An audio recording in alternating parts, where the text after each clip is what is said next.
రవి గారు, ఆంధ్రప్రదేశ్ రాజకీయాల్లో మాజీ ముఖ్యమంత్రి జగన్మోహన్ రెడ్డి సభ్యత్వం మీద అనర్హత వేటు వేయాలని రకరకాల వ్యాఖ్యలు మనం చూసాం, చర్చించాం.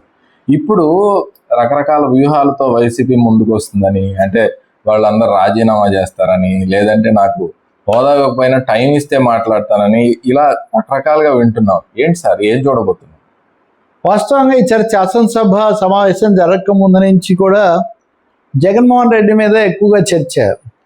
అది కూడా ఆ పార్టీ ఈ పార్టీ కాకుండా నేరుగా సభాపతిగా అయ్యన్న పాత్రుడే తిరుపతిలో, అది కూడా మహిళా సాధికారిత సదస్సులో దీని గురించి లేవనెత్తడంతో 65 రోజులు రాకపోతే సభ్యత్వం రద్దవుతుందా ఇలాంటి ఒక చర్చ తీసుకొచ్చారు. తెలుగుదేశం వాళ్ళు కూడా సభకు రావాలి, దాని ఒక పెద్ద ఎజెండా వాళ్ళే సెట్ చేశారు. నిజానికి రారు అని అందరికి తెలుసు, అయినా వాళ్ళు కావాలని ఒక విధంగా ఇరకాటంలో పెట్టాలనుకుని భావిస్తారు. సహజంగా అంతే కదా, ప్రజలు ఎన్నుకుంటే మీరు సభకి ఎందుకు రారు అన్న పద్ధతిలో.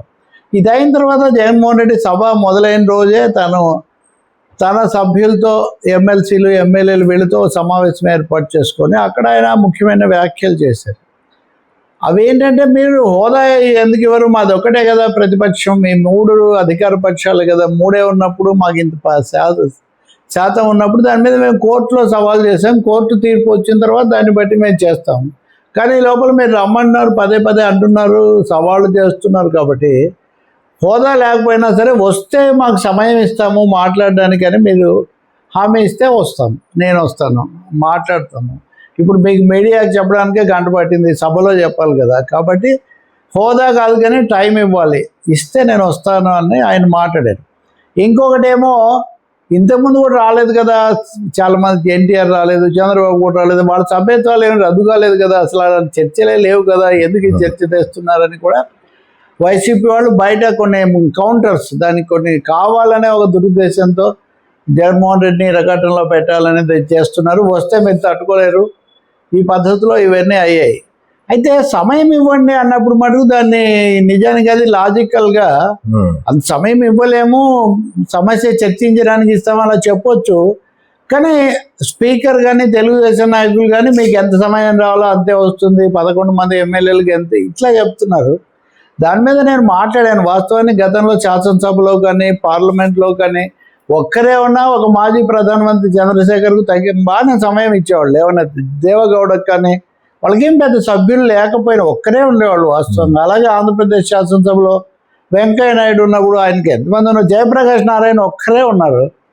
కమ్యూనిస్ట్ పార్టీలకు కూడా సిపిఎంకు సిపిఐకి ఒక్కొక్కరు, ఇప్పుడు కూడా కోననేని సాంబశివరావు ఒక్కరే ఉన్నారు. అయినా కానీ వాళ్లకు ఆ గౌరవము, ఆ మాట అనడం లేదు. అంటే రాకపోవడం తప్పు, అందరూ వెళ్ళమనే చెప్తారు, నేను చాలాసార్లు చెప్పాను. రాకపోవడం తప్పు, మీరు ఇది చేస్తున్నారని అనడము, లేదా మీకు అనర్హత చేస్తామని చెప్పడం తప్ప, మీరు వస్తే మిమ్మల్ని గౌరవంగా చర్చలు చేద్దామన్న పద్ధతిలో, అంటే రాష్ట్రంలో 2 పార్టీల మధ్య అసలు ఆ విధమైన వాతావరణమే లేకుండా పోయింది. కాబట్టి జగన్ ఒక విధంగా బాల్ తిరిగి స్పీకర్ అసెంబ్లీ కోర్టులోకి ఆయన వేశాడు అనుకోవాలి. ఇంకోటి ఏమో, మండలిలో బొత్స సత్యనారాయణకు ప్రతిపక్ష హోదా, క్యాబినెట్ హోదా ఉంది, అక్కడ రోజు తీవ్రమైన దుమారం రేగుతూ ఉంది.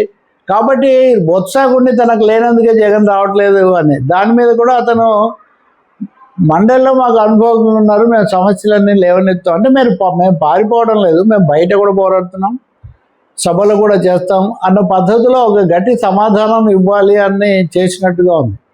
ఇంకా 3వ అంశం మీరు అడిగింది రాజీనామాలు.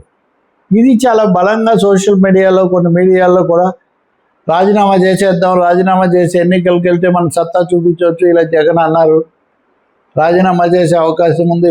ఇవన్నీ బహుశా ఒక విధంగా అలాంటి పరిస్థితి తీసుకురావాలనే ఉద్దేశం కూడా కావచ్చు. సవాళ్ళు కూడా చేస్తుంటారు కదా. ఇప్పుడు ఉదాహరణకి ఇంతకుముందు బీటెక్ రవి సవాల్ చేశాడు, ఇంకా కొంతమంది చేశారు. సో దాని మీద మటుకు వైసీపీ వాళ్ళు జగన్ ఎక్కడ రాజీనామా చేద్దామని చెప్పలేదు, రాజీనామా చేసే ఆలోచన కూడా లేదు. కోర్టులో మేము పోరాడి హోదా కోసం పోరాడతాం, రాకపోతే అప్పుడు మేము ఆలోచిస్తాం, బయట మేము చేసేవన్నీ కూడా మేము చేస్తామని వాళ్ళు చెప్తున్నారు. అందుకనే ఈ అసెంబ్లీకి ఇంకొక మాట కూడా అన్నాడు జగన్. ఉమ్మడి సమావేశాలు జరిగినప్పుడు అలాగే గవర్నర్ ప్రసంగానికి మేము హాజరవుతూనే ఉన్నాం కదా, అస్సలు హాజరు కావట్లేదు అంటాం కూడా కరెక్ట్ కాదని ఈవెన్ కొన్ని టెక్నికల్గా కూడా ఆయన ఉదాహరణకు స్పీకరే అన్నారు, ఏడాదికి 30 రోజులు జరుగుతుంది, జరిగేదే 30 రోజులు, దానికి కూడా రాకపోతే జీతాలు ఎలా తీసుకుంటారని. ఇప్పుడు 30 రోజులే జరుగుతుంటాయి ఏడాదికి ఆ లెక్క ప్రకారం, 60 రోజులు రాకపోవడం అనేది జరగడానికి చాలా సమయం 2 సంవత్సరాలు పడుతుంది. ఈ మధ్యలో మళ్ళీ ఏ గవర్నర్ ప్రసంగానికో హాజరైనట్టుగా రికార్డు ఉంటుంది. కాబట్టి ఇవన్నీ మాటలు నడిచినంతగా వీటిలో ఏం పెద్ద అమలు అయ్యే అవకాశం ఎవరు అలా కాలేదు. నేను లాస్ట్ టైం కూడా మీకు చెప్పాను, ఇప్పుడు కూడా అలాగే ఉంది. రాజీనామా చేయడం అనే ప్రసక్తి ఎలాగూ లేదంటున్నారు. ఇది వైసీపీ శాసనసభ వ్యూహం వరకు. మండలిలో గట్టిగా పోట్లాడుతున్నారు. Right sir.